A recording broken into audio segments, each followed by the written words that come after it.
ഏറ്റവും അധികം മനുഷ്യന് സന്തോഷം ഈ ഭൂമിയിൽ കിട്ടുന്നത് നമ്മുടെ ഭാര്യ ഭർത്തൃ ബന്ധത്തിലൂടെയാണ്. എല്ലാ നിലക്കും രണ്ടു കാര്യങ്ങൾ ഭാര്യ ഭർത്തൃ ബന്ധത്തിൽ ആസ്വാദകരമായിട്ടുണ്ട്. ഒന്ന് സെക്സ് ആണ്, ലൈംഗികത. അതാർക്കും പറഞ്ഞു കൊടുക്കേണ്ട കാര്യമില്ല. വളരെ നല്ല രൂപത്തിൽ ശാരീരികമായ ബന്ധങ്ങൾ നടക്കുന്നത് എന്താണ് ഭാര്യ അല്ല, അതിന് വേറൊരു അവസരം അള്ളാഹു അനുവദിച്ചിട്ടില്ല. അത് ഭാര്യക്ക് ഭർത്താവിന്, ഭർത്താവിന് ഭാര്യ തന്നെ ലഭിക്കണം. അത് അള്ളാഹു അനുവദിച്ചു തന്ന ഈ ഭൂമിയിൽ നമുക്ക് ആസ്വദിക്കാൻ തന്ന ഏറ്റവും വലിയൊരു സുഖമാണ്. അത് നടന്നിരിക്കണം. രണ്ടാമത്തത് എന്താ പറയുന്നത്, നമ്മുടെ മനസ്സാണ്. മനസ്സരണം ആണ് പെണ്ണിനോട് പറയുമ്പോൾ കിട്ടുന്ന സമാധാനം, പെണ്ണാണിനോട് പറയുമ്പോൾ കിട്ടുന്ന സമാധാനം വേറെ ആരോട് പറഞ്ഞാലും കിട്ടൂല. ഈ ഭൂമിയിൽ ആരോട് പറഞ്ഞാലും കിട്ടൂല. എന്റെ ഭാര്യയോട് ഞാൻ മനസ്സ് തുറക്കുമ്പോഴുണ്ടാകുന്ന സമാധാനം ലോകത്താരോട് തുറന്നാലും കിട്ടില്ല.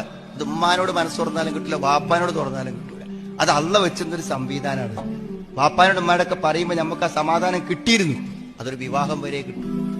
വിവാഹം കഴിഞ്ഞാൽ നമ്മുടെ ജീവിതത്തിന്റെ എല്ലാ കാര്യങ്ങളും മനസ്സിലാക്കും. അത് പറയാൻ കഴിയാത്തവരാണ് എന്റെ മുന്നിലിരിക്കുന്ന ദമ്പതികളിൽ ഹതഭാഗ്യം. ഭർത്താവും ഭാര്യയും തമ്മിൽ ഒന്നിങ്ങനെ മനസ്സ് തുറന്ന് സംസാരിക്കാൻ സാധിക്കാത്തവർ.